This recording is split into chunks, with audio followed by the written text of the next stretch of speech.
Mga Lodi, don't skip ads po tayo, maraming salamat sa patuloy ninyong pagsuporta. Paki-like and share naman dyan mga Lodi. At sa mga gustong mag-donate sa ating GCash or regular na load, mag-comment lang po tayo. Para patuloy tayong makapag-upload ng mga bagong kabanata. Marami pong salamat. Kumusta mga Lodi, may bago tayong nobela, sana magustuhan nyo ang kwentong ito. Ito ay kwento ng isang kabataang lalaki na nagkaroon ng mahiwagang mga mata. Simulan natin ang kwento. Kabanata 641 hanggang Kabanata 650. Kabanata 641. Merong heto, ano ang nararamdaman mo? Nakangiti si Yehanhan habang nakatingin sa nag-aalab na pagbabago sa mukha ni Merong heto. Sabi ko, gusto kong iparamdam sa iyo ang kawalan ng pag-asa ngayon, at mayroon kang isang huling pagkakataon. Imposible, paano naging napakalakas ng iyong lakas?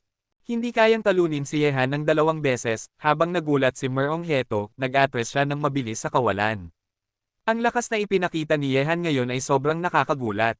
Noong una, iniisip ni Merong heto na ang pagpunta niya sa Timog China upang patayin si Yehan ay medyo mahirap, at mamamatay pa rin si Yehan sa kanyang mga kamay sa huli.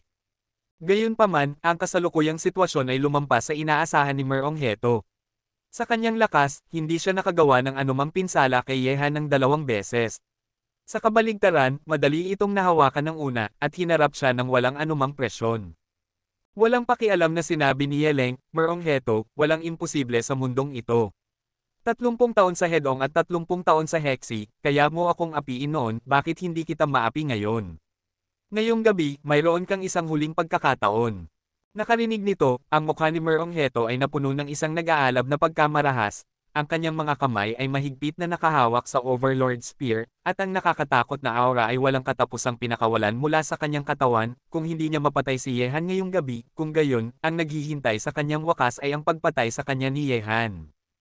Ikatlong pag-atake. Sa ilalim ng kalangitan sa gabi, umungal si Merong heto sa langit, ang kanyang itim na katawan ay parang kidlat na itim, ang Overlord Spear ay tumusok sa kawalan, at sumulong siya ng walang pag-aalinlangan. Ang kombinasyon ng nakakatakot na bilis at lakas ay lumikha ng mga spark sa kawalan. Ang tatlong pag-atake ni Merong heto laban sa langit at lupa ay talagang nakakatakot. Ang mga pangkalahatang master sa huling yugto ng gitnang gobernador ay hindi mapigilan ang kanyang mabangis na pag-atake. Gayunpaman, si Yehan ay isang mahusay na gobernador na, paano siya matatakot kay Merong heto? Ang pag-atake ng huling gobernador.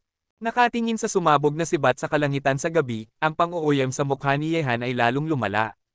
Sa susunod na sandali, kumislap ang isang pilak na liwanag sa kanyang kamay, at ang Dragon Scale Dagger ay itinaas sa itaas ng kanyang ulo, naghihintay sa pag-atake ni Merong heto.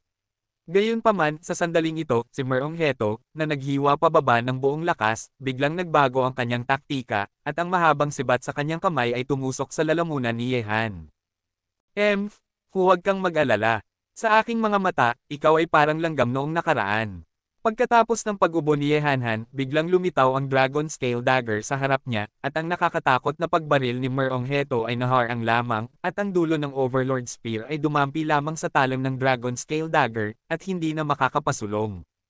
Nakita ito, ang mga mata ni Merong heto ay kumislap ng isang makapal na tingin ng takot. Pagkatapos ng 3 galaw, hindi niya maalog si Yehan. Merong heto, ang 3 galaw ay naipasa na, ngayon ay oras na para matikman mo ang aking lakas. Pagkatapos ng lahat, lumabas si Yehan sa kawalan, ang tila mabagal niyang mga hakbang ay kasing bilis ng kidlat, gumagalaw na parang kulog, at isang nakakatakot na ilaw ng kutsilyo ay biglang lumitaw sa kawalan. Ang liwanag ay tumusok sa mga mata ng mga tao, na parang sa kalangitan sa gabi na ito, tanging ang kutsilyo ni Yehan ang naiwan.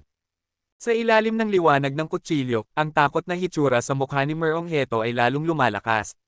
Naramdaman na niya ang isang malakas na hininga ng kamatayan na nakabalot sa kanya.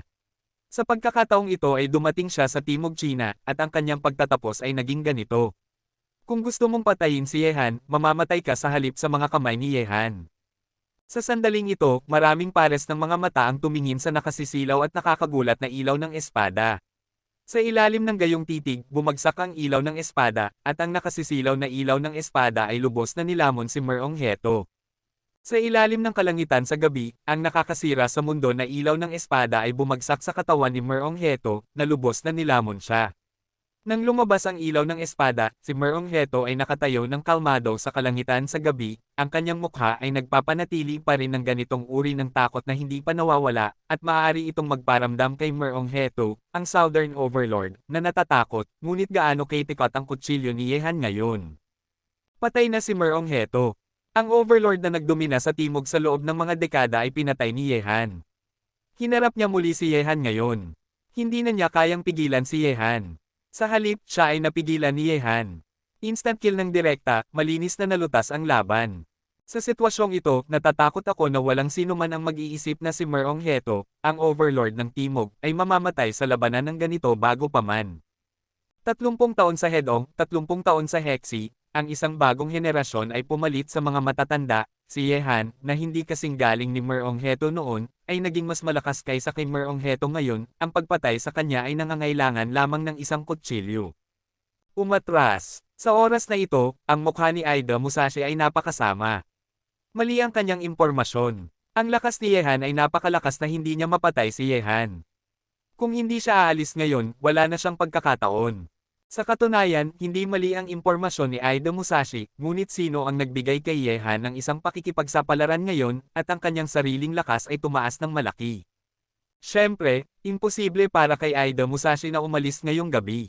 Isang grupo ng mga nang-aapi, lumapit kayo, huwag kayong umalis. Matapos makita ang mga aksyon ni Aida Musashi at iba pa, kumapit sina Leng Wufei at ang iba pa sa kanilang tatlo. Ang mga mata ni Yehan ay naglibot sa buong larangan ng digmaan, at pagkatapos, tumaas ang mga sulok ng kanyang bibig, at isang malamig na ngiti ang nakasabit sa kanyang mukha, umalis. Kaagad, isang sinag ng ilaw ng tibak ay sumabog sa kalangitan sa gabi, na nagdulot ng mga pagbogso ng hangin, at ang Dragon Scale Dagger ay umikot sa kalangitan sa gabi, parang umiikot na flywheel, patuloy na nagsasalitin pabalik-balik sa mga general ng kamatayan, ang bawat pilak na liwanag ay kumislap, ang isang buhay ay natapos, at pagkatapos ng ilang hininga, ang mga general ng kamatayan ay lahat ay namatay sa ilalim ng teknik ng pagkontrol ng espiritu ni Yehan. Ang kamanghamanghang paraan ng pagpatay ay nakakatakot. Hindi mo kailangang lumapit at maaari mong puksain ang mga buhay sa pamamagitan ng pagtayo ng ilang metro ang layo. Ang ganitong uri ng paraan ay makikita lamang sa ilang kathang-isip na pelikula. Umatras ng mabilis. May mga boses ng pag-atres mula sa bibig ni Aida Musashi. Marami sa mga Jonin na kanyang dinala ay namatay na, at ngayon na si Yehan ay malaya nang patayin silang lahat, hindi na ito problema. Kabanata 642. Gayunpaman, hindi sila bibigyan ng pagkakataon ni Yehan, ang Dragon Scale Dagger ay patuloy na nag-aani ng buhay sa kalangitan sa gabi, ang kakaiba at hindi mahuhulaan na liwanag ng kutsilyo ay lumilipad pabalik-balik sa karamihan, at ang bawat isa sa mga Jonin ay nahulog sa lupa, iyon lang. Sa loob ng isang minuto, nakapatay na si Yehan ng higit sa 100 mga master nang hindi gumagalaw. Sa ilalim ng pagpatay ng isang super expert tulad ni Yehan, ang resulta ng mga ninjas na iyon ay maiisip. Natural, lahat sila ay napuksa, at walang pagkakataon ang Chanlong Wei na gumalaw. Sa huli, 3 ninja master lang ang natitira na may mga sugat sa kanilang mga katawan. Sa ilalim ng pag-atake ni Leng Wufei at ng magkapatid na Chen, bagaman ang 3 Tianren ay kahanga-hanga, nagpanik na sila nang nakaupo si Yehan sa tabi nila, at ang kanilang mga galaw ay puno ng mga kamalian. Ginoong Ye, mangyaring tumigil ka na dito. Kami ng Black Dragon Association ay handang umatras mula sa China at hindi na muling tatapakan ang ilalim ng lupa ng China. Habang naglalaban, lumabas ang mga salita ni Aida Musashi. Nakarinig nito, ngumiti si Yehanhan at sinabi, hindi ba't masyadong huli na upang sabihin ito ngayon? Binigyan kita ng 3 araw na pagkakataon, ngunit hindi mo alam kung paano ito pahalagahan, at kailangan mong magdusa bago ka sumuko. Ang mga tao ng iyong bansa ay ganyan, mayabang at mapagmataas, hindi ka bibitaw hanggat hindi ka natatakot. Yehan, talagang magkakaproblema ka ba sa aming Black Dragon Association? Matigas na sinabi ni Aida Musashi. Tama ka talaga. Sa hinaharap kapag nakasalubong ko ang mga tao mula sa Black Dragon Society, isa-isa ko silang papatayin. Huwag kang mag-aksaya ng oras. Ihatid mo sila sa daan at bigyan si Merong Heto ng kasama sa Huangquan Road. Matapos marinig ang mga salita ni Yehan, tumayo sina Sun Bumiye, Zhou Lai, Xia Ben, Lin Chi, Chanlong Wei at iba pang mga tao upang umatake, at ang pag-atake ay nakabalot sa 3 nina Aida Musashi. Yehan, magsisisi ka. Kung mamamatay kami, ang aking mga master mula sa Black Dragon Society ay tiyak na pupunta sa China upang sirain ka. Tungkol sa puntong ito, hindi ito papansinin ni Yehan, kaya ano kung dumating ang mga master ng Black Dragon Society. Paano man, ang relasyon sa pagitan niya at ng Black Dragon Society ay isang hindi malulutas na mortal na kaaway, at kung sila ay mga kaaway, dapat silang magkita at puksay ng isa't isa. Sa pinagsamang pagsisikap ng lahat, ang tatlo nina Aida Musashi ay namatay ng masama, na may mga sugat sa kanilang mga katawan, at halos mapatay ng buhay. Ang labanan ay tapos na at lahat ay naayos. Patay na ang mga Hapones, at patay na rin si Merong Heto, ang overlord na naghaharing sa timog sa loob ng mga dekada. Matapos ang laban ngayong gabi, tunay nang napasuko ni Yehan ang ilalim ng lupa ng timog. Mula ngayon, walang mas maraming boses sa ilalim ng lupa ng timog na laban sa kanya. Nagbago ang posisyon ng overlord ng ilalim ng lupa ng timog, at si Yehan na ngayon ang bagong overlord ng ilalim ng lupa ng timog. Sa larangan ng digmaan, sina Leng Wufei, ang mga kapatid na Chen at iba pa ay tumingin sa binata na kalmado na nagmamasid sa kalangitan sa gabi at naglalabas ng isang mapagmataas na aura. Ang kanilang mga ekspresyon ay medyo kakaiba at nakakagulat. Mukhang naiiba si Yehan kaysa dati. Hindi lamang ang kanyang nakakagulat na malilimutang lakas, kundi pati na rin ang kanyang ugali. Ang ugali na ito ay ang ugali ng isang hari. Nang mamatay si Merong Heto, naging overlord si Yehan ng ilalim ng lupa ng timog. Marahil, ito mismo ang nagdulot ng pagbabagong ito sa katawan ni Yehan. Simula nang siya ay naging isang overlord, dapat niyang taglayin ang aura na dapat taglayin ng isang overlord.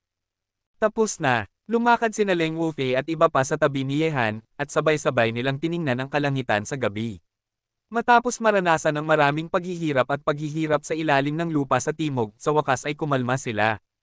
Ang proseso sa daan ay hindi madali, ngunit lahat sila ay nakaligtas, at sa huli, nagtagumpay sila. Oo, tapos na. Ang ilalim ng lupa sa timog ay sa wakas ay nasa ating mga kamay. Nagbuntong hininga rin ng emosyon si Yehan. Alam lang nila kung gaano kahirap ang paglalakbay na ito, at kung gaano karaming tao ang namatay ay maaaring hindi maalala ng malinaw, at ang lahat ng ito ay para sa bansang ito na pinag-ipon ng mga buto. Sa sandaling ito, ang mga tao sa paligid ni Yehan ay may pagnanais na maglasing. Sa wakas ay maaari nilang bitawan ang kanilang mga pasanin sa ngayon. Ang mahabang pagpatay at ang tensyon ng mga nerbiyos ay hindi pa nabito. Sino man ay mapapagod. Kasabay nito, gusto rin nilang sabihin sa mga kapatid na namatay sa labanan na nagtagumpay sila ng hakbang-hakbang, ngunit wala sila roon upang masaksihan ang tagumpay ng araw na ito ng magkasama. Ito ang wakas at ang simula. Tumingin si Yehan sa kalangitan sa gabi. Ang ilalim ng lupa sa timog ay naayos na. Gayunpaman, naroon pa rin ang hilaga, at maging ang mga dayuhang bansa. Ang kanyang mga yapak ay hindi titigil dito. Hanggat siya ay nabubuhay, magpapatuloy siya ng hakbang-hakbang upang lumikha ng isa pang rurok. Tapos na ang timog, at ang susunod na hakbang ay ang pagpunta sa hilaga upang magbukas ng isang larangan ng digmaan. Ang labanan sa ilalim ng lupa ng timog ay natapos, at sa lalong madaling panahon, ang insidenteng ito ay kumakalat ng ligaw sa ilalim ng lupa ng hilaga at timog. Ang mga nakatuon sa timog ay alam na ang ilalim ng lupa ng timog ay napasuko ng binatang iyon. Namatay si Merong Heto, ang overlord na naghaharing sa timog sa loob ng mga dekada, kaya si Yehan, ang bagong overlord, ay natural na papalit sa kanya. Ang puntong ito ay hindi mapag-aalinlanganan. Ang ilalim ng lupa sa hilaga at timog ay kumukulo ng lubusan. Bagaman magiging isang bagay lamang ng oras bago magpalit ng kamay ang ilalim ng lupa ng timog, kapag nangyari na ito, ang sensasyon ay hindi magiging mas mababa kaysa sa isang lindol. Sa timog, ang mga taong sumunod kay Yehan ay nagdiriwang lahat, sina Hiaozong at iba pa, sina Xu Qing at iba pa, sina Tu Zhengxiong, sina Ziyang Xian at iba pa mula sa Xiangjiang, lahat sila ay nagdiriwang. Si Yehan ay naging overlord ng ilalim ng lupa ng timog, kaya natural na ang pag-angat ng agos, lahat ng mga bangka ay tumataas. Tao, ikaw ang pinakamahusay na tao sa mundo. Nakakaawa lang na wala ka ngayon sa Xiangjiang. Natutuwa ako na hindi kita makasama upang maranasan ang ganitong uri ng tagumpay. Gamit ang basong alak na ito, natutuwa akong igalang ka upang kalimutan ang nakaraan at umakyat sa tuktok. Matapos ang pagsasalita, nakatayo sa tabi ng bintana si Li Xinran, na tumitingin sa direksyon ng mainland, ay ininom ang alak sa kanyang baso ng isang lagop. Kabanata 643.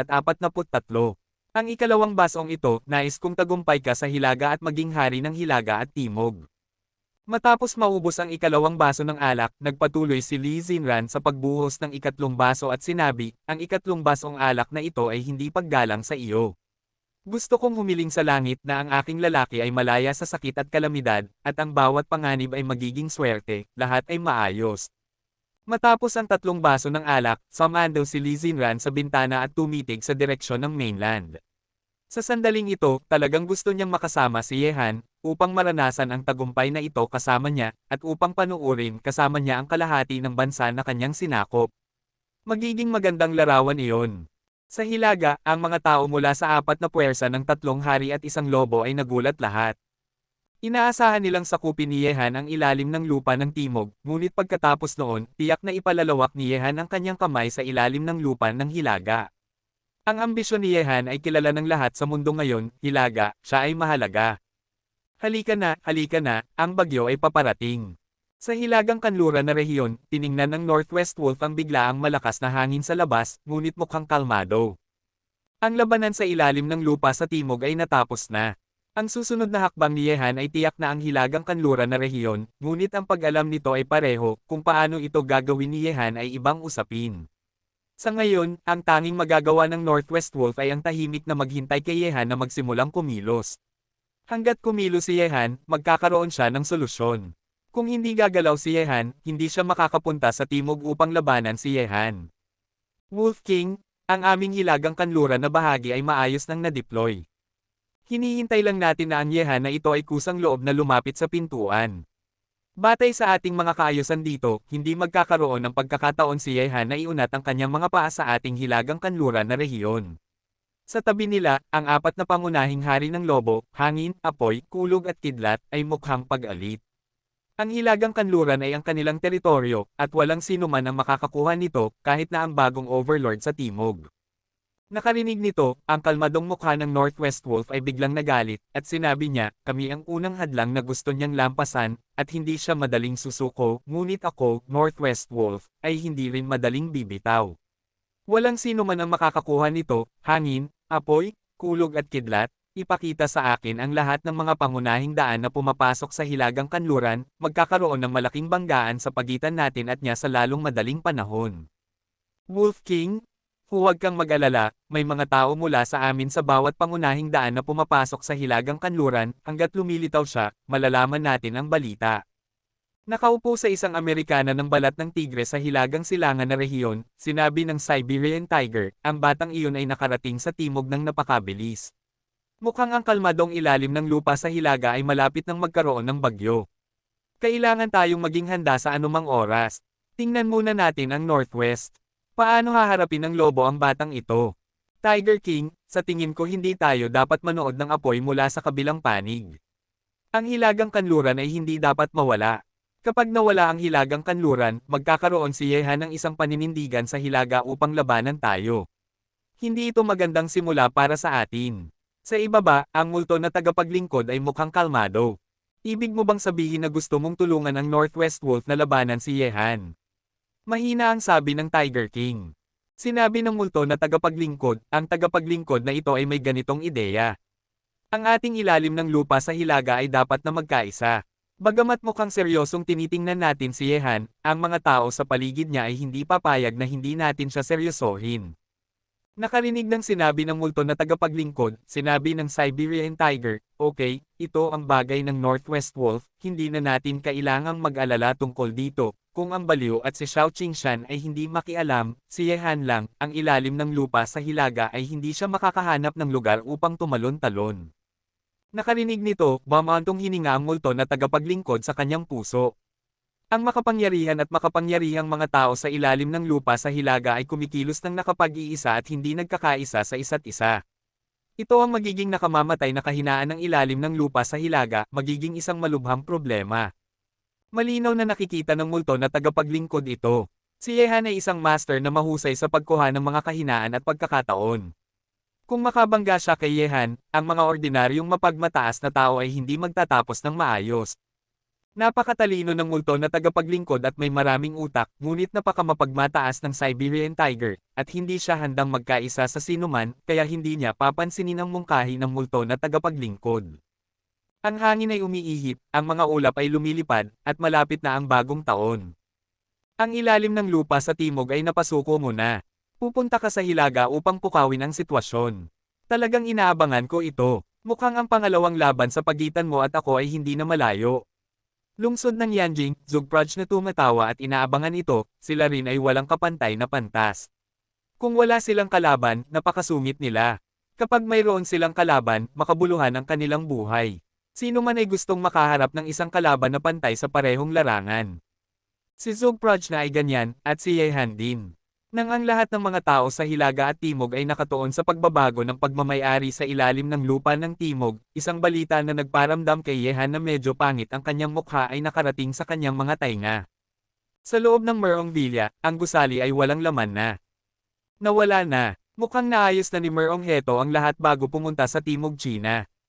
Kung hindi, hindi sana tumakas ng napakabilis sina Merong Chando at ang kanyang ina. Sabi ni Yehan na may nakasimangot na mukha.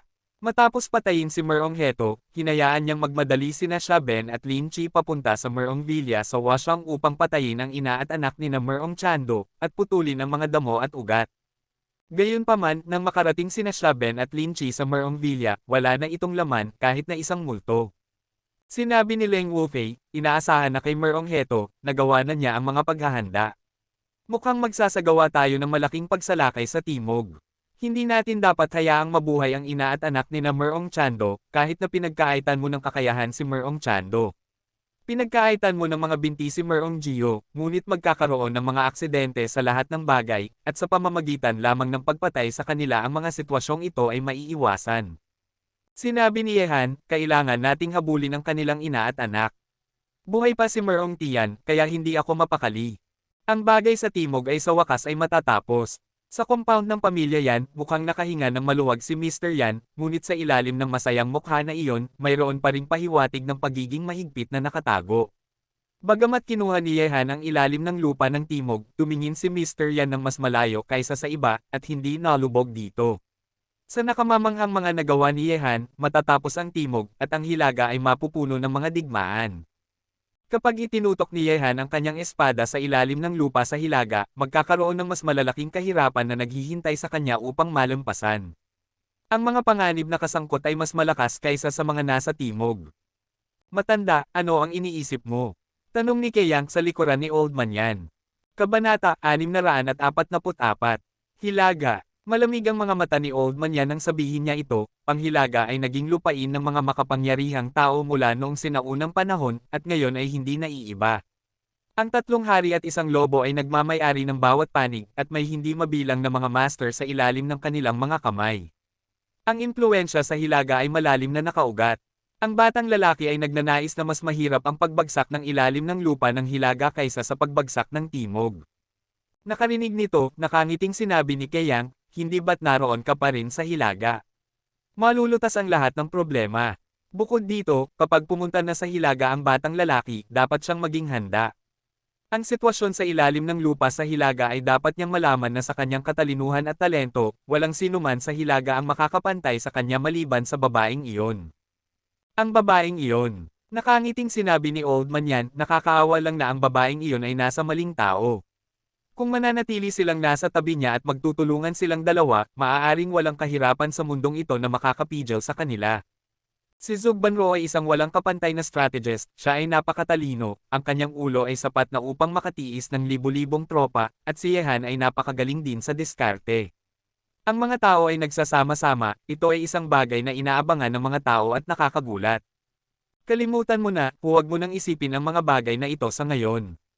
Dahan-dahang tumayo si Mr. Yan at sinabi, malapit na ang bagong taon, matanda, magkaroon ka ng pagkakataon, pumunta tayo sa Timog, narinig kong ang aking apo sa tuhod na siye, anuman, kailangan kong pumunta at makita, kung ang aking mga lumang buto ay tatagal hanggang sa araw na ipanganak ang batang ito ay isang tanong. Matanda, mali ang sinabi mo. Sa pagiging master ng gamot niyang Master Son, hindi problema para sa iyo na mabuhay ng matagal. Nakangiti si Keyang, at pagkatapos ay sinabi niya, matanda, pumunta sa Timog, ano ang gagawin mo kay Zihan? Natural na alam ni Mr. Yan ang tungkol sa bagay ni Yan Zihan, at wala siyang magagawa tungkol dito. Nangyari na iyon, kaya bakit pa niya gustong talunin ang mga Mandarin Ducks? Hayaan mo na. Sa ngayon, ang ilalim ng lupa ng Timog ay napagpasyahan na, at maraming talakayan sa ilalim ng lupa ng Hilaga at Timog. Matagumpay na sinakop ni Yehan, ang bagong overlord, ang Timog, at ang mga tycoon sa Hilaga ay nag-uumapo din sa ilalim ng Agos upang salubungin si Yehan sa Hilaga sa anumang oras. Ipaalam sa mga tao ang sitwasyong ito. Matapos ang ilalim ng lupa sa Timog, ang Hilaga ay mapupuno ng apoy ng digmaan. Ang susunod na hakbang ni Yehan ay ang ituro ang kanyang espada sa mga makapangyarihang puwersa sa Hilaga. Sa oras na iyon, ang lahat ng uri ng banggaan ay walang alinlangan na mas tupanabik. Sa Timog, nakabalik na si Yehan sa lungsod ng Shanghai, ngunit sa unang araw ng pagbabalik sa lungsod ng Shanghai, isang utos ang ipinadala sa lahat ng bahagi ng Timog, na tumatawag sa mga pinuno mula sa lahat ng rehiyon sa lungsod ng Shanghai upang idaos ang seremonya ng pagtatatag ng Tianlong. Sa sandaling lumabas ang utos na ito, ang lahat ng sumunod kay Yehan ay nagmadaling pumunta sa lungsod ng Shanghai. Sa Phoenix Mountain, sa Villa, kasalukuyang sinamahan ni Yehan si Huang Nixiang ng may kapayapaan ng isip. Siyempre, naroon din ang ibang mga babae. Tapos na ang bagay sa Timog, at sa wakas ay may ilang oras si Yehan upang samahan sila. Ngunit pagkatapos bumalik sa Villa, halos mapalo si Yehan ng baliw na bumalik mula sa Xiangjiang. Kung hindi siya pinigilan ni Yan Qingmo, ang ama at anak ay magkakaroon ng labanan ng ama at anak. Ang dahilan, siyempre, ay ang pagkakanulo ni Yehan sa baliw. Sa unang araw na bumalik siya rito, ang baliw ay pinarusahan ni Yan Qingmo, na pinilipit ang kanyang mga tainga at lumuhad ng mahabang panahon. Halos putulin niya ang relasyon sa baliw. Tumagal ng mahabang panahon upang mapakalma ang galit ni Yan Qingmo. Ang prosesong ito ay nagdulot ng maraming paghihirap sa baliw, isang lalaking nang ahas na maging mayabang at walang kapantay sa harap ng mundo. Hindi niya matiis ang kakaibang tingin ng kanyang mga manugang. Sa makatuwid, pagkatapos bumalik ni Yehan sa Villa, hindi napigilan ng baliw na sumabog, hawak ang tibak na Xuanyuan upang turuan ang bastardo na ito na nang ahas na traidorin ang kanyang ama. Halika na, mag-ingat ka. Sa loob ng Villa, naglalakad si Yehan habang sinusuportahan si Huang Nixiang. Nakita ang maingat na hitsura ni Yehan, bagaman masaya si Huang Nixiang, sinabi pa rin niya, kasama mo ako buong araw, nag-aalala ako na magseselos sina Yuner at ang iba pa, paano man, ngayon ay marami kang oras, maaari kang gumugol ng mas maraming oras kasama ko. Kasama nila. Huwag kang mag-alala, alam kung paano ito hawakan, huwag kang masyadong mag-isip, sina Yuner at ang iba pa ay hindi ganoong uri ng mga taong kuripot. Sabi ni Yehan, Nixiang, pupunta ako sa Mount Ma upang kunin ang aking kapatid sa loob ng 2 araw, at pagkatapos ay hahayaan kitang makilala ang dalawa, kung malalaman ng aking kapatid na mayroon siyang pamangkin, matutuwa siya. Gusto ko ring makilala si Sister Yeching. Narinig ko mula kina Yuner at ang iba pa na pinalaki ka ni Sister Yeching. Tiyak na isang dakilang babae siya. Ang aking kapatid ay talagang isang dakilang babae, at hindi ko alam kung kumusta siya sa Mount Ma. Nakatingin sa direksyon ng lalawigan ng Chuan, natural na nagpakita ng kaunting pananibik ang mga mata ni Yehan. Kung wala si Yeching sa tabi niya upang alagaan siya, at upang humingi ng init, palaging nararamdaman ni Yehan na may kulang. Sa oras na ito, isang tawag ang dumating mula sa isang numero na hindi pa naipakita sa telepono ni Yehan sa loob ng mahabang panahon. Binabati kita, matagumpay mong nakuha ang posisyon ng overlord ng ilalim ng lupa ng Timog. May isang malalim na boses sa kabilang dulo ng telepono na hindi alam kung paano magsalita, at pagkatapos masabi ito, tumahimik ang telepono. Lumakad si Yehan sa gilid at sinabi, hindi ka dapat tumawag sa akin para lang batiin ako, Director Sito. Ang tumawag kay Yehan ay, syempre, ang direktor ng Security Bureau, si Sito Zhenchen. Ang dalawa sa kanila ay napakagandang kaibigan noong una, at alam nila ang lahat ng hindi nagsasalita ng isang salita, ngunit mula ng labanan ng Phoenix Mountain, alam nilang ang relasyon na ito ay tuluyang nasira. Wala na ito, at hindi na makakabalik ang dalawa sa nakaraan. Nakarinig nito, huminga ng malalim si Sito Zhenchen at sinabi, alam kong kinasusuklaman mo ako, ngunit kinasusuklaman ko rin ang aking sarili. Walang gustong pumatay sa kanilang mga kaibigan, ngunit kailangan kong gawin iyon. Kaya tinawag kita upang sabihin sa iyo na may nangyari kay Huafeng. Nakarinig ng mga salita ni Sito Zhenchen, mahigpit na hinawakan ni Yehan ang aking telepono, at ang kanyang mga mata ay agad na naging malamig, at sinabi, ano ang nangyari kay Huafeng? Nasaan siya ngayon? Alam mo na nagsasagawa si Huafeng ng isang top-secret mission sa Europa. Gayunpaman, ilang araw na ang nakalipas, dumating ang balita na nahuli siya at nakakulong sa ika-9 na distrito ng bansa ng Carbon. Natatakot ako na mas masama kaysa sa swerte. Ilang araw na ang nakalipas mo lang sinabi sa akin ang tungkol sa balita, si Tu Zhenchen, kung may mangyari kay Hu Feng, papatayin kita kahit na ibagsak mo ang iyong security bureau. Simula nang umalis si Hu Feng, hindi na siya nakipag-ugnayan ni Ye Han sa loob ng 8 o 9 na buwan. Alam na nagsasagawa si Hu Feng ng isang top secret mission, hindi masyadong nagtanong si Ye Han, kahit na tinanong niya si Tu Zhenchen, hindi siya magbubunyag ng higit pa, ngunit ngayon, naghintay si Ye Han ng balita ng kanyang aksidente, paano hindi magagalit si Ye Han. Kabanata 645. Tungkol naman kay Hu Feng, ang babaeng iyon na hindi kailanman naging matapat sa buong araw at gustong-gusto ring akitin at asarin siya, talagang nagmamalasakit si Ye Han sa kanyang puso. Nahuli si Hu Feng, at nag-aalala rin ako. Sa ngayon ay mayroong operasyon sa pagsadyop doon. Ang dahilan kung bakit sinasabi ko sa iyo ay upang maging handa ka sa isip, dahil ang operasyon sa pagsadyop ay malamang na mabaigo, at makukulong ka sa ika-9 na distrito ng bansa ng Carbon.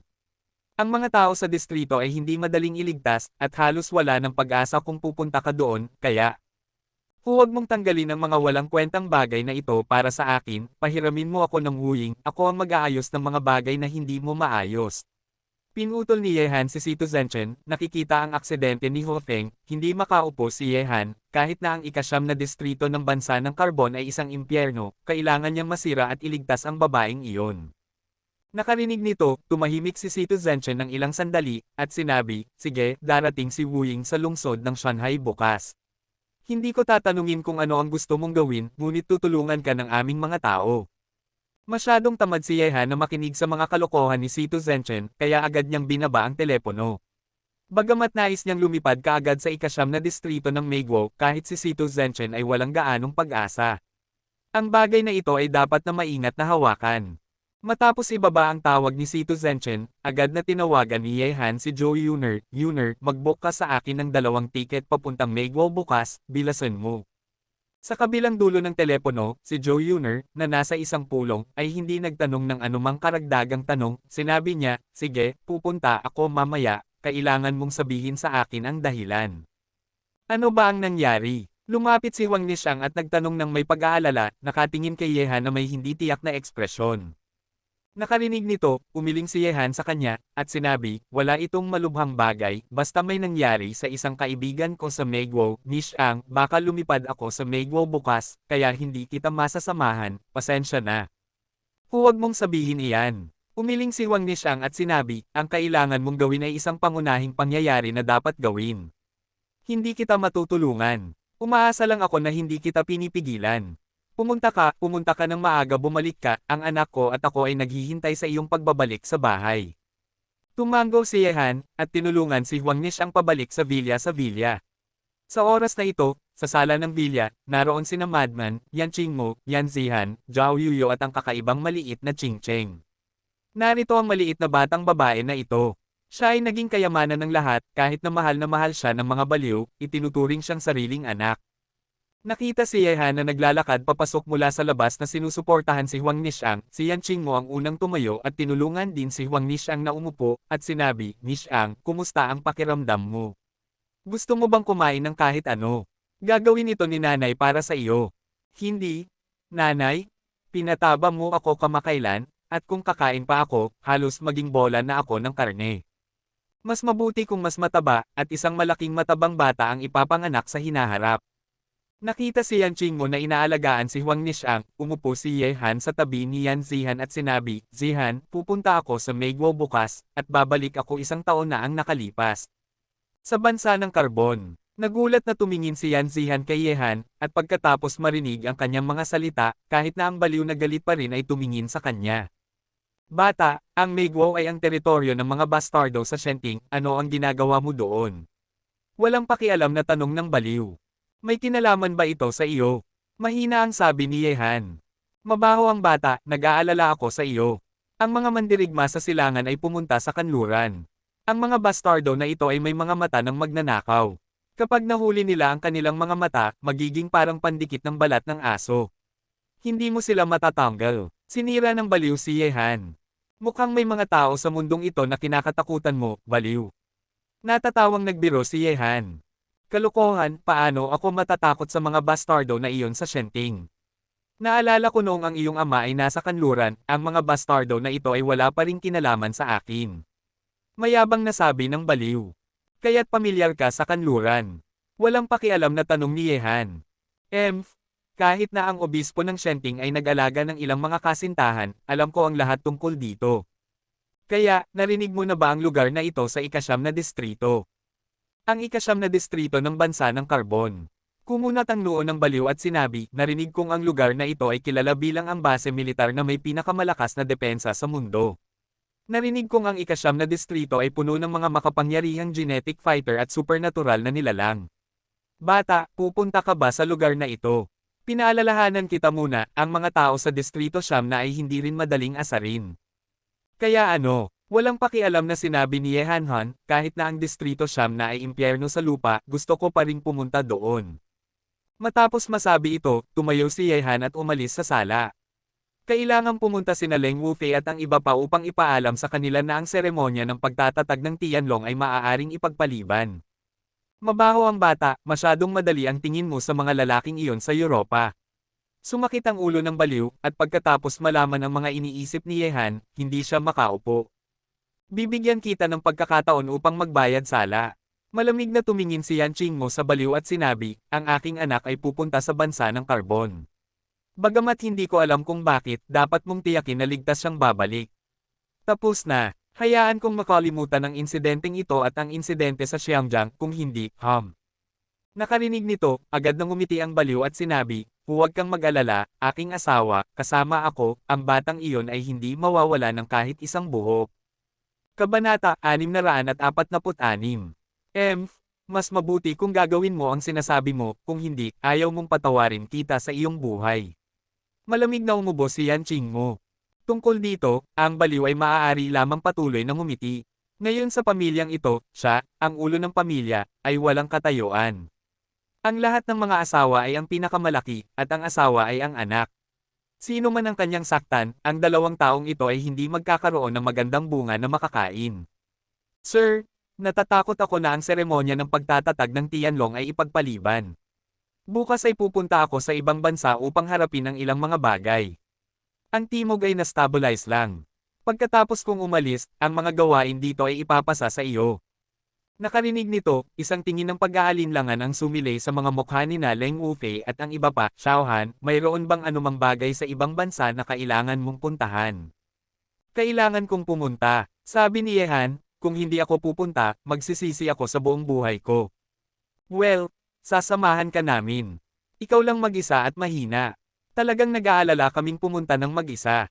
Umiling si Yehan at sinabi, Sir, kailangan ka pa rin sa timog. Kung umalis ang lahat, sasamantalahin ng ibang puwersa ang pagkakataon, at natatakot ako na ibibigay natin ang mga lugar na pinaghirapan nating sakupin. Paparating na ang gabi, at tinatakpan ng gabi ang lupa. Sa villa, nagyayakapan ng isang lalaki at isang babae, nakahiga sa bisig ni Yehan. Mukhang medyo tahimik si Zhou Yuner. Alam na ni Zhou Yuner ang dahilan kung bakit pumunta si Yehan sa kanluran. Si Hu Feng, ang isang sexy at magandang babae, pumunta si Yehan sa kanluran para sa kanya. Yuner, pasensya na, kailangan kong gawin ang ilang mga bagay ayon sa aking puso. Bagaman alam kong hindi ito patas sa iyo, kung hindi ko ito gagawin, magsisisi ako sa buong buhay ko. Nakarinig nito, bumantong hininga si Zhou Yuner, at sinabi, sapat ka na, ngunit alam kong hindi ka isang taong madamdamin, basta hindi ka marunong tumanggi, kaya't mas marami at mas maraming babae ang lumilitaw sa iyong tabi. Sige, sundin mo, gawin mo ito sa iyong sarili, ayaw kong itali ka, ngunit kailangan mong pangakoin ako na ligtas kang babalik, at hindi lang ako ang naghihintay sa iyo sa bahay na ito. Pangako ko sa iyo. Pagkatapos ng lahat, nagyakapan silang dalawa at nakatulog. Sa gabi, ito ay pag-aari ng mundo ng mga madamdaming lalaki at babae. Matapos lumipas ang gabi, maaga nang pumunta si Yehan sa paliparan ng lungsod ng Shanghai kinabukasan. Nag-book si Zhou Yuner ng unang biyahe papuntang Meiguo. Nang makarating si Yehan sa paliparan ng lungsod ng Shanghai, nakasuot siya ng salaming pang-araw at isang masikip na leather jacket. Ang babae na nakasuot ng pantalon ay nakasandal na sa rehas sa labas ng paliparan at naghihintay sa kanya. Akala ko ay magiging nag-aatubili kang mahiwalay sa lamang sa bahay, at darating ka mamaya. Mahina ang tingin ni Wu Ying kay Yehan, laging naiinis siya na pinagalitan siya ni Yehan mula sa lungsod ng Shanghai noong nakaraan, ngayon nakatingin sa mukha ni Yehan walang ekspresyon sa kanyang mukha. Siyempre, alam ni Wu Ying pagkatapos na si Yehan ang nahaharap sa isang kakilakilabot na krisis at kailangang sigawan siya palabas ng lungsod ng Shanghai. Ibinigay ni Yehan ang tiket sa hangin sa kanyang kamay kay Wu Ying, at sinabi, "Tara na, malapit na tayong sumakay sa eroplano, ano ang nangyayari sa Meiguo, sabihin mo sa akin mamaya." Kinuha ni Wu Ying ang tiket at lumabas. Nag-book si Zhou Yuner ng first class. Matapos sumakay, pumikit si Wu Ying at nagsimulang matulog, hindi pinapansin si Yehan. Nakita ito, sinabi ni Yehan, "Hayaan mo akong maging maliit, kailangan nating makipagtulungan ng maayos sa maraming lugar sa bansa ng Carbon. Gusto kong malaman kung anong misyon ang ginagawa ni Ho Feng sa bansa ng Carbon. Sino ang kalaban? At nasaan ang ika-9 na distrito kung saan siya nakakulong? Sa bansa ng Carbon doon, ilang tao ang nasa lihim na departamento ng bansa. Maliban kung humingi ka ng tawad sa akin." Binuksan ni Wu Ying ang kanyang mga mata at humihikab ng mahina, at sinabi, "Sige, humihingi ako ng tawad, ang nangyari noong nakaraan ay kasalanan ko, okay na ba ngayon?"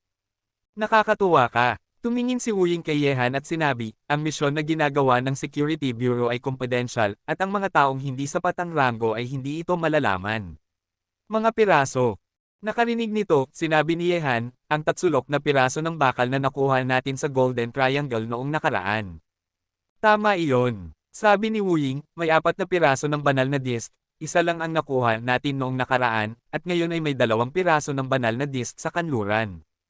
Para sa bagay na ito, hindi mahalaga kung individual o bansa ito, lahat ay gustong makuha ito, masyadong nakakaakit, sa ngayon sa kanluran, maraming puwersa ang nakikilahok sa kompetisyong ito, at isa lang tayo sa kanila." Sinabi ni Yehan, "Kaya, maraming kalaban, ngunit wala akong pakialam sa mga bagay na ito. Ang layunin ng aking pagpunta sa kanluran ay upang iligtas ang mga tao, hindi upang tulungan kang makuha ang mga piraso ng anting-anting. Sabihin mo sa akin ang tungkol sa ika-9 na distrito. Mukhang ito ay isang mapanganib na lugar." Sinabi ni Wu Ying, "Ang ika-9 na distrito ay isang base militar na may mabigat na bantay na nakikibahagi sa iba't ibang pananaliksik sa biochemical.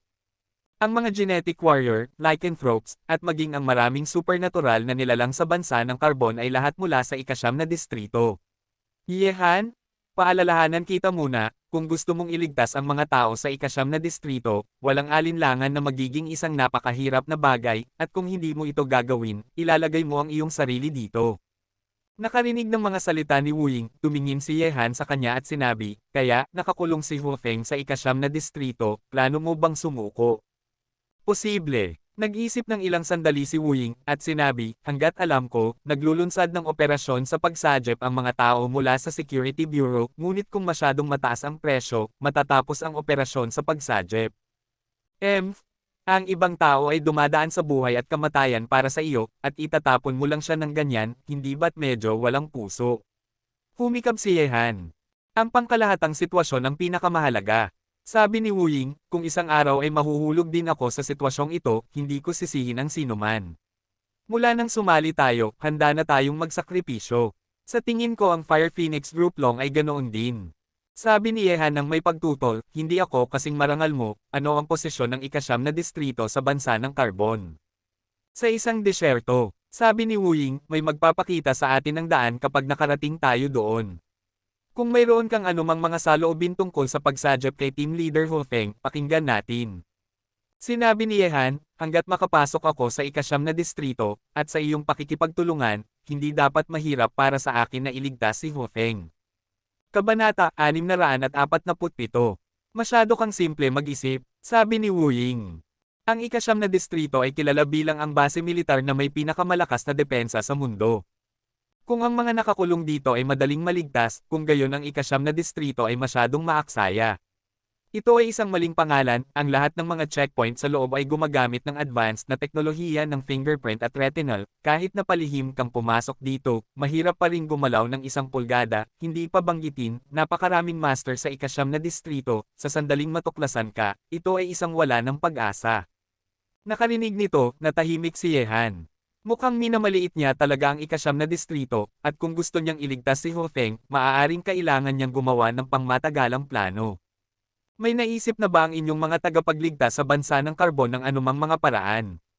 Tanong ni Yehan. Oo, salakayin ang network system ng ikasyam na distrito. Sabi ni Wu Ying, kapag matagumpay ang planong ito, magagawa nating walang hadlang sa ikasyam na distrito, ngunit ang network system ng ikasyam na distrito ay isa sa mga pinakamahusay sa mundo, kaya ba ang planong ito mahirap sabihin kung matagumpay ito, at malalaman lang natin ang lahat pagdating natin sa bansa ng karbon. Habang nag-uusap sina Yehan at Wu Ying, ang eroplano ay dahan-dahang umalis sa lupa at patungo sa mga ulap, at ang destinasyon ng biyahe ay Los Angeles, ang bansa ng karbon. Nakatingin sa puting mga ulap sa labas, nag-isip ng malalim si Yehan. Sa pamamagitan ng pakikipag-usap kay Wu Ying, nalaman ni Yehan na magiging napakahirap na iligtas si Ho Feng sa ikasyam na distrito. Natatakot ako na ang security bureau lang ay hindi sapat, kung hindi si Sito Zhenchen hindi niya siya tatawagan. Kung mabibigo ang pagsadjep, maaaring hindi na niya muling makita ang babaeng ito sa kanyang buhay.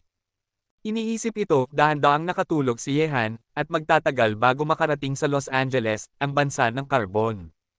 Nang marinig ang matamis na boses ng tagapagbalita sa cabin, nakalapag na ang eroplano sa paliparan ng Los Angeles. Hapon na, ngunit alas 10 na ng gabi dito.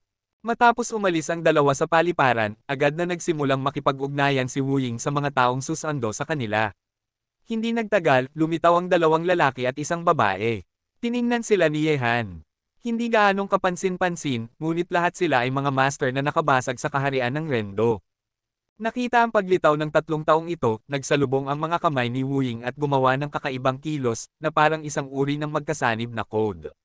Nakita ito, lumapit ang 3 tao, at isa sa kanila ang nagtanong, babaeng walang anino. Tumanggaw si Wu Ying at sinabi, ako nga, siya si Yehan, sa tingin ko pamilyar ka na dito. Ang mga mata ng 3 ay nahulog kay Yehan. Sila ay mga miyembro ng Security Bureau kaya hindi sila estranghero kay Yehan. Iniunat ng isa sa kanila ang kanyang kamay at sinabi, Yehan, ako ang pinuno ng unang team sa araw, at ang dalawang ito ay ang pinuno ng unang team. Si Tan Xiao, ang pinuno ng ikatlong team, at si Dai Chao, ang pinuno ng ika-4 na team. Salamat sa pagpunta sa Los Angeles, mas malaki ang tsansa na sumama ka sa amin upang iligtas ang pinuno ng Ho Feng. Tumanggaw si Yehan, at sinabi, gusto kong pumunta sa ikasyam na distrito ngayon. Hindi ko alam kung sino ang makakapagturo ng daan. Sabi ni Bai Tian, hindi ito lugar para mag-usap, Yehan, Miss Wu Ying, pumunta muna tayo sa kuta, at pag-uusapan natin kung paano kumilos pagdating natin sa kuta. Sige. Tumanggaw si Shadowless. Sa araw, ang 3 sa kanila ay nagmaneho ng isang hindi gaanong kapansin-pansin na sasakyan upang sunduin ang eroplano. Matapos sumakay sa sasakyan, tinanong ni Yehan, pinuno ng team sa araw, kumusta na ang inyong deployment? Kailan ninyo sisimulan ang operasyon sa pagsadjep? Natatakot akong kailangan nating maghintay ng kaunti. Nakaupo sa tabi ng driver sa araw, lumingon siya at sinabi, ang aming mga tauhan sa network ay sumasalakay sa network system ng ikasyam na distrito. Ito ang unang hadlang na kailangan nating lampasan. Gamit ang network security system, ang panganib para sa atin na palihim na pumasok dito ay magiging mas mababa. Gaano katagal? Kumunat ang noo ni Yehan at nagtanong. Kayang maghintay ang iba, pero hindi siya. Ilang araw na ang nakalipas mula nang mahuli si Ho Feng at ipadala sa ikasyam na distrito, at walang nakakaalam kung ano ang nangyari sa kanya doon.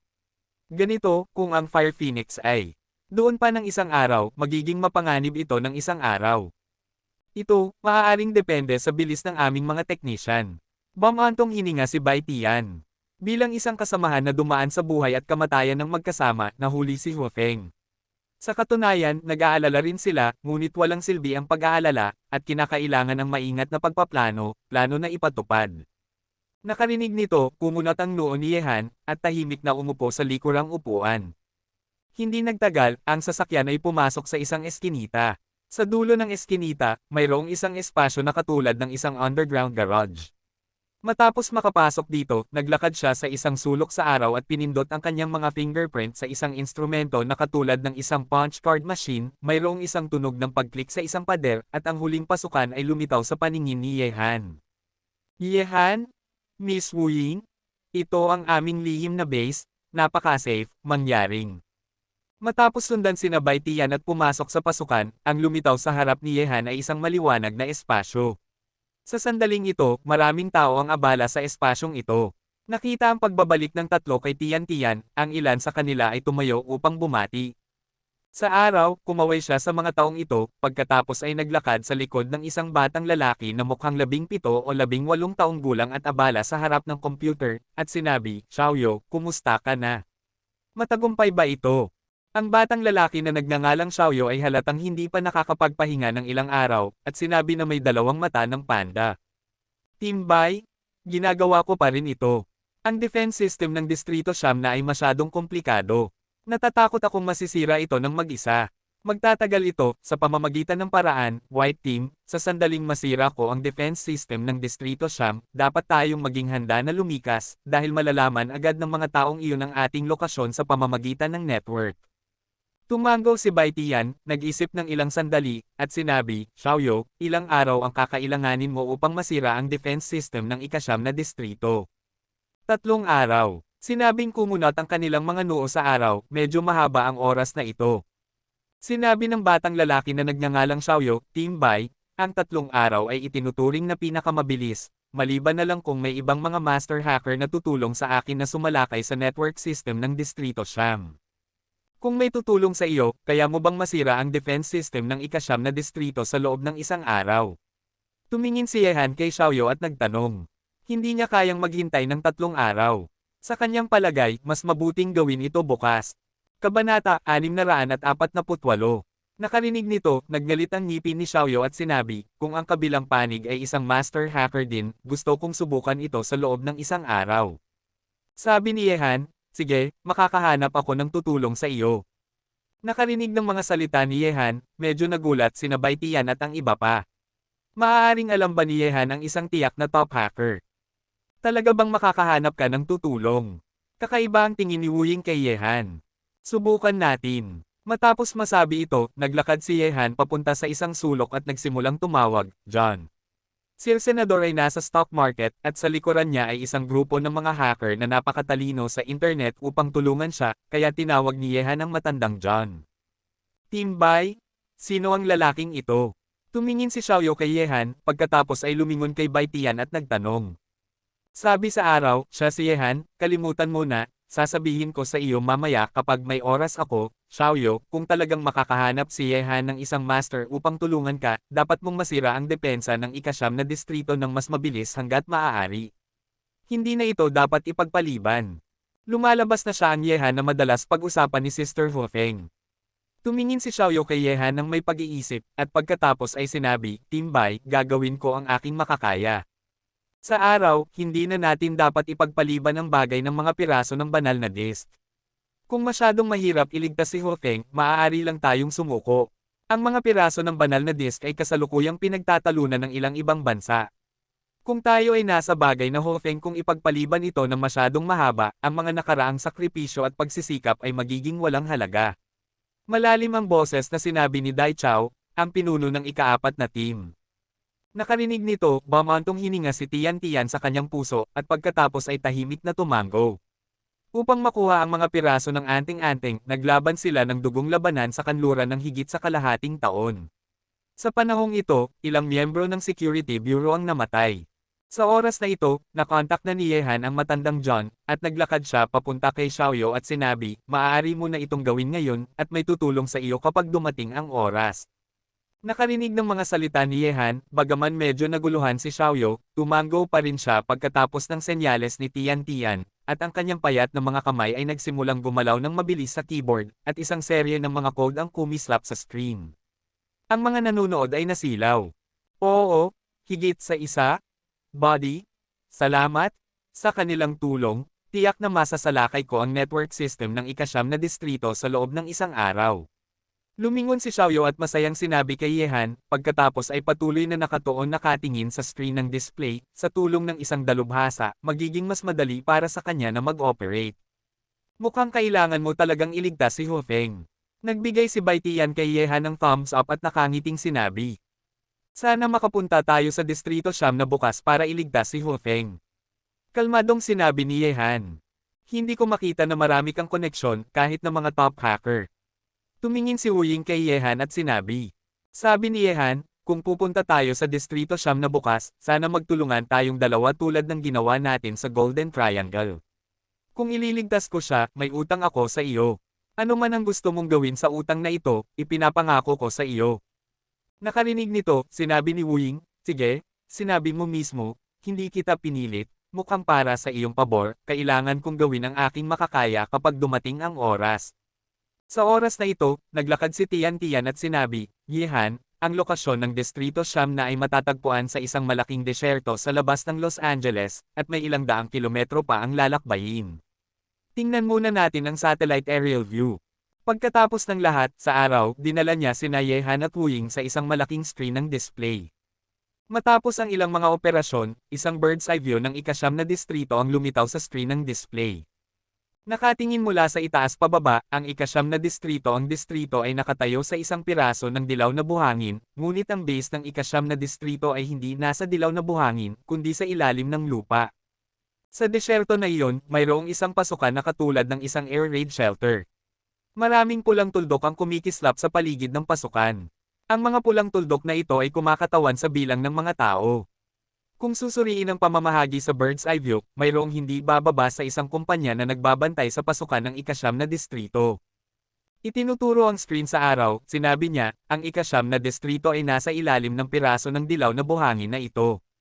Hanggat masasalakay natin ang network system ng ika-siyam na distrito, kaya ni Xiaoyun na peking ang ating mga pagkakakilanlan at sumali sa network system ng ika-siyam na distrito.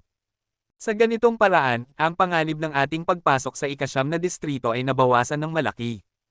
Tungkol naman sa kung paano papasok sa pasukan na ito, ang aming plano ay ang harangan ang mga tropa sa logistic na naghahatid ng mga supply sa ika-siyam na distrito sa daan patungo sa ika-siyam na distrito, at pagkatapos ay magkukubli tayo bilang mga sundalo mula sa bansa ng Carbon pumasok sa pasukan ng ika-siyam na distrito, mayroon tayong mga master ng pagkukubli dito na makakatulong sa atin. Nakarinig nito, sinabi ni Yehan, pinuno ng team sa araw, ang mga tropa sa logistic na naghahatid ng mga supply sa ika-siyam na distrito ay pumupunta sa ika-siyam na distrito tuwing ilang araw. 3 araw. Sabi ni Bai Tian, kinabukasan ay ang oras para sa puwersang logistic na ito na maghatid ng mga supply sa ika-siyam na distrito. Kapag nagtagumpay si Xiaoyu dito, kinabukasan ay ang ating kikilos. Masyadong mabagal. Umiling si Yehan at sinabi, kung matagumpay na masasalakay ang network system ng Distrito Siyam na bukas, plano kong kumilos bukas.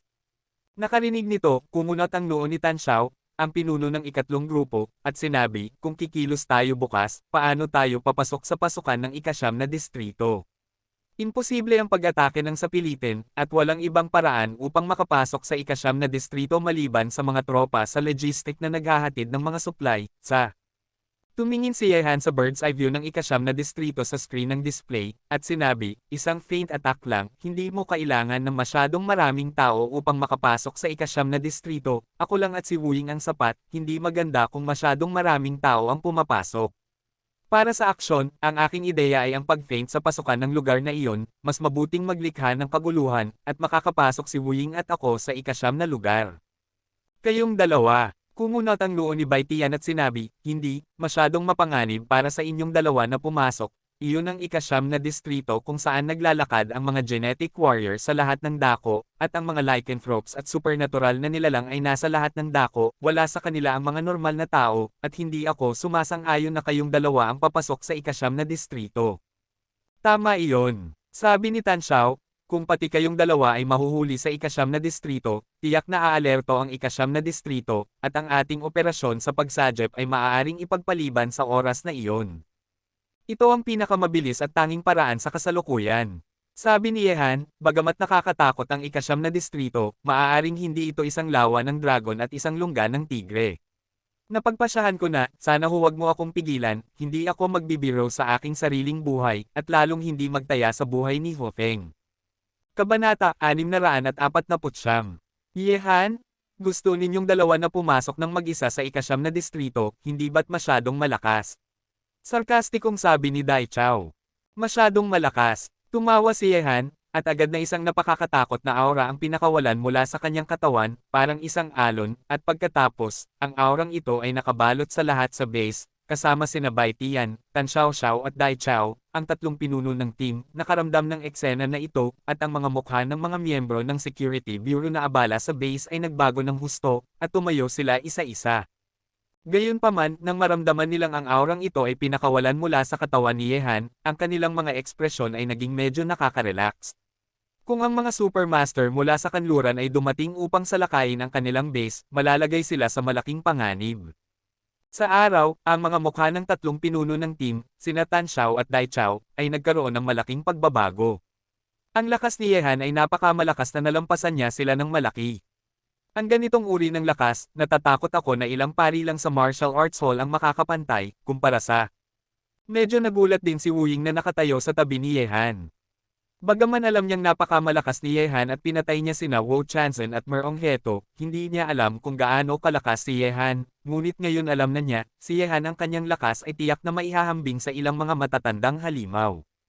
Napakagaling na lalaki. Sa araw, nagulat silang tatlo. Ang kanilang pag-unawa kay Yehan ay nasa oras pa rin nang kunin siya ni Situ Zhenchen.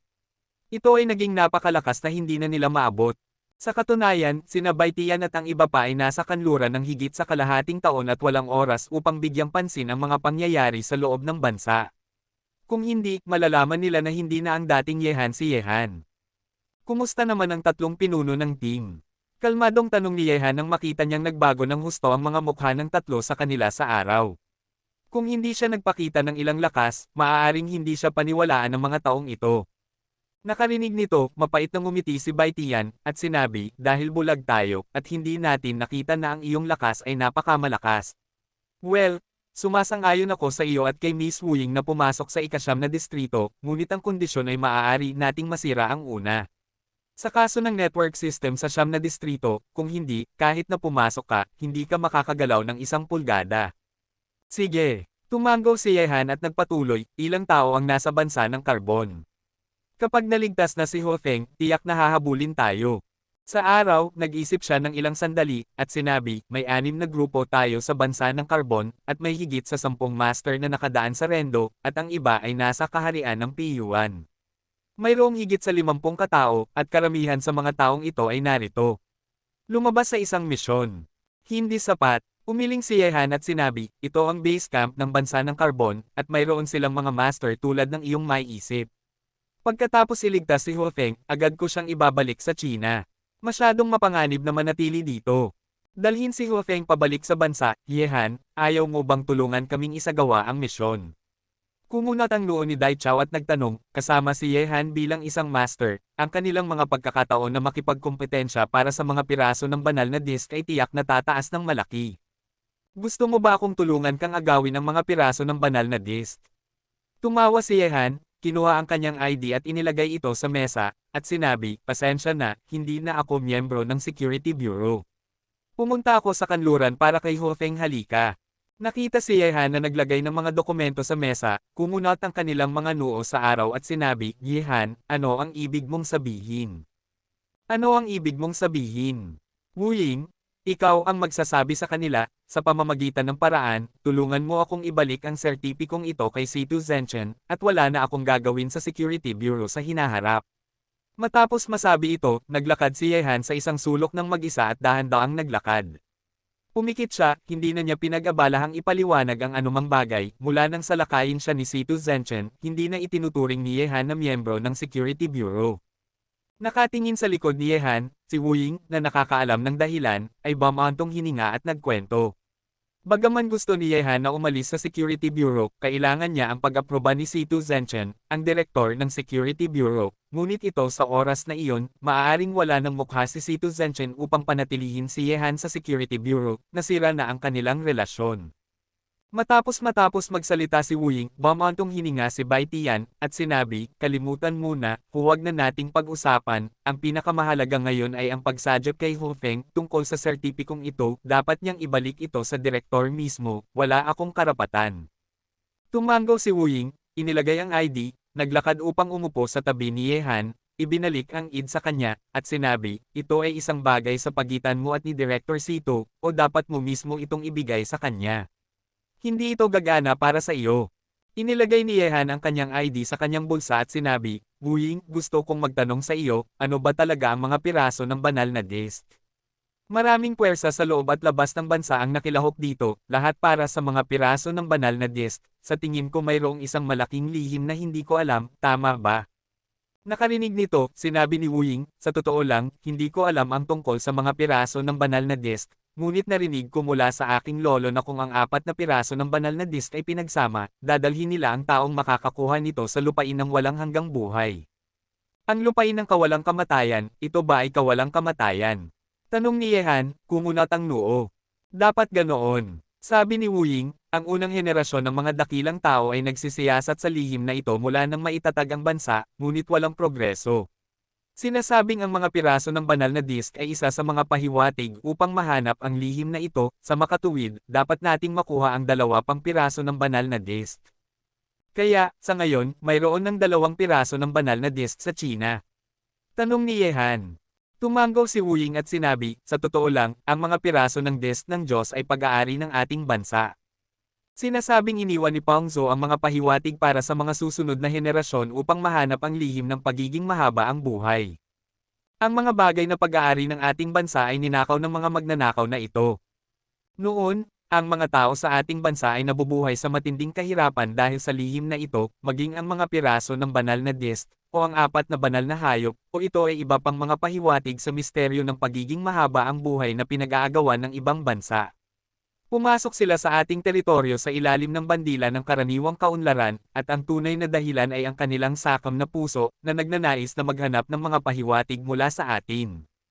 Dahil ba sa lihim na ito kaya't sinalakay ng mga dayuhang puwersa ang China noon? Hindi makapaniwalang tumingin si Yehan kay Wu Ying na nagparamdam sa kanya na medyo hanggal, at naglunsad ng digmaan sa pagsalakay dahil lamang sa lihim na ito.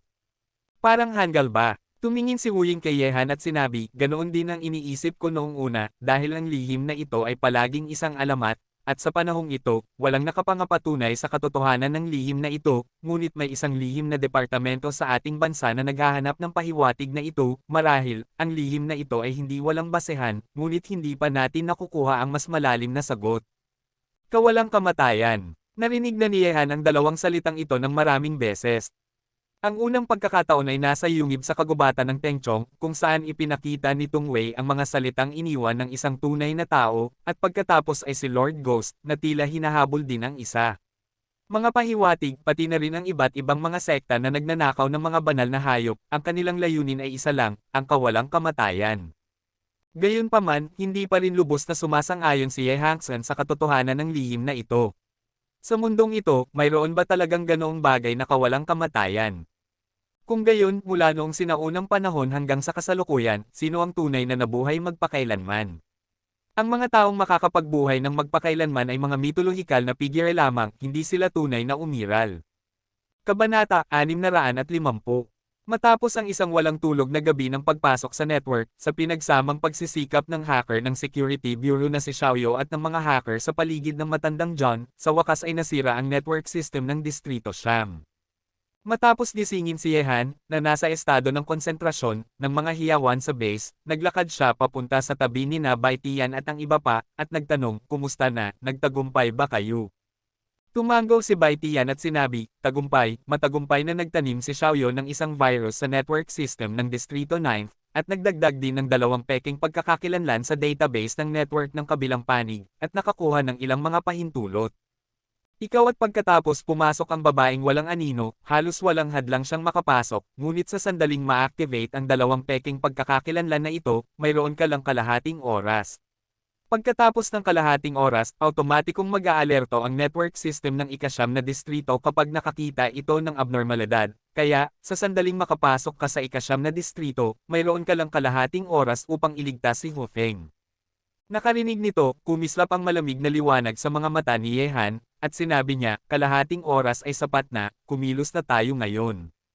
Tumingin sa isa't isa sina Bai Tian at ang iba pa at tumanggo isa-isa. Pagkatapos, kumilos ang buong Security Bureau at nagsimulang lumikas sa base. Sa panahon ng pagsalakay sa network kanina, bagaman hindi napansin ng network system ng ika-9 na distrito na ang kanilang network ay naitinanim ng isang virus, ngunit natuklasan pa rin nila ang isang taong sumasalakay sa network system ng ika-9 na distrito, at alam nila ang lokasyon ng pagsalakay, kaya ang kuta na ito ay hindi na makakatira. Mabilis na kumilos ang mga tao mula sa Security Bureau.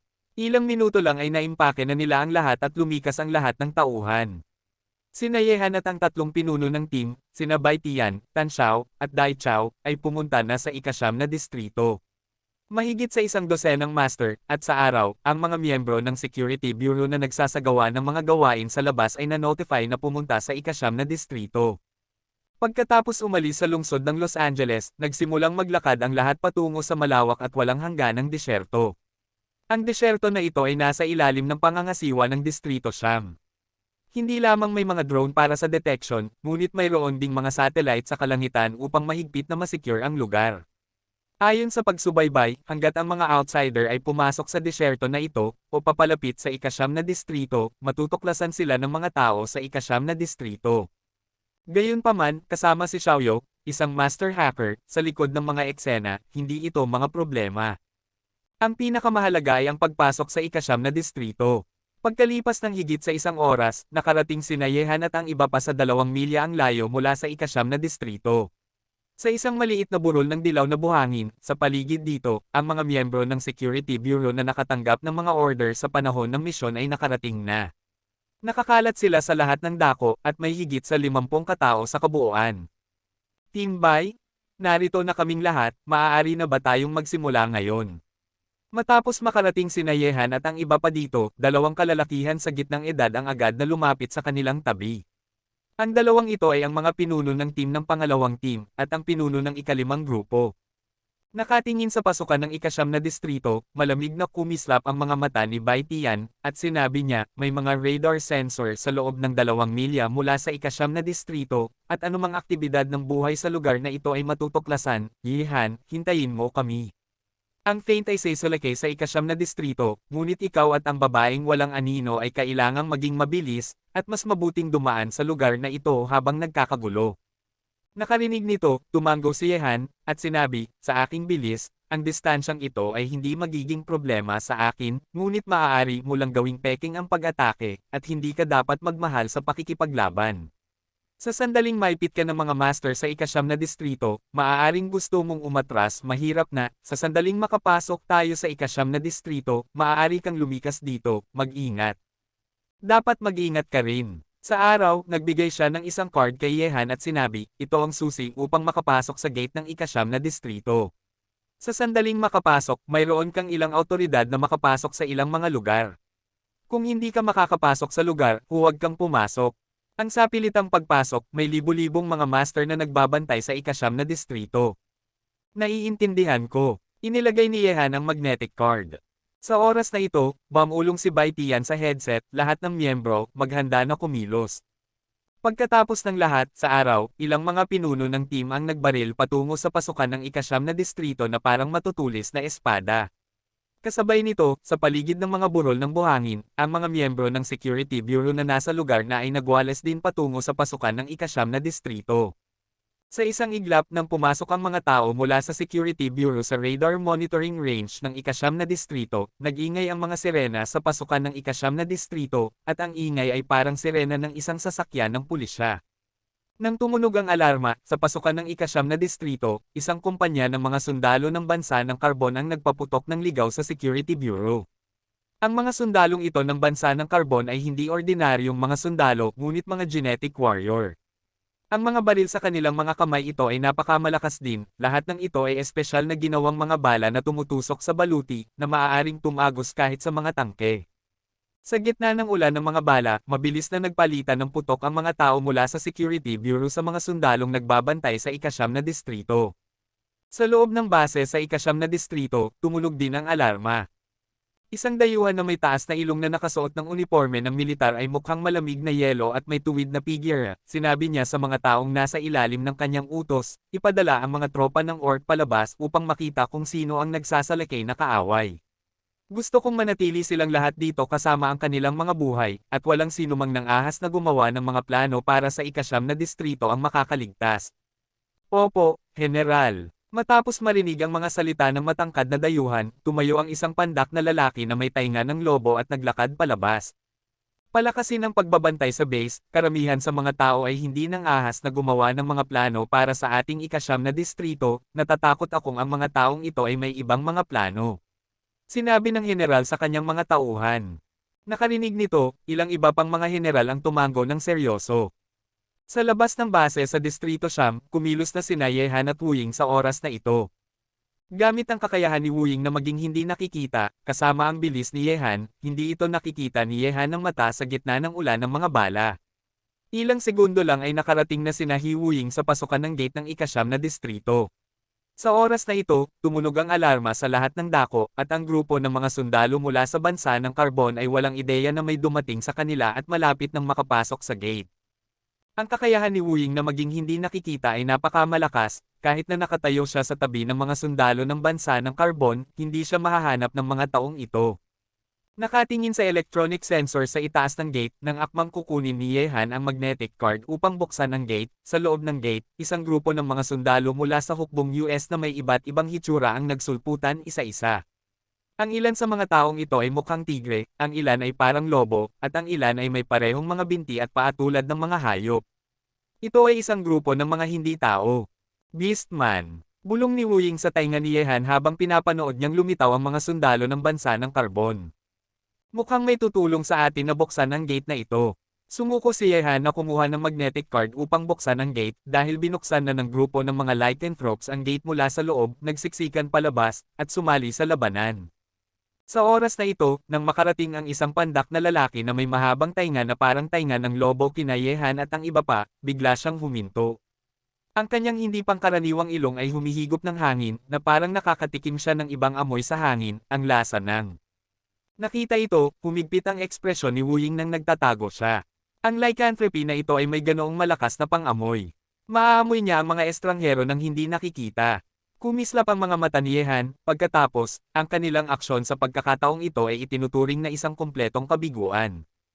Gayunpaman, para sa kanilang ginhawa, hindi napansin ng lycanthropy sina Yehan at ang iba pa, at umalis pagkatapos humihigop ng hangin ng halos kalahating minuto. Mapanganib. Tinapik ni Wu Ying ang kanyang maliit na dibdib.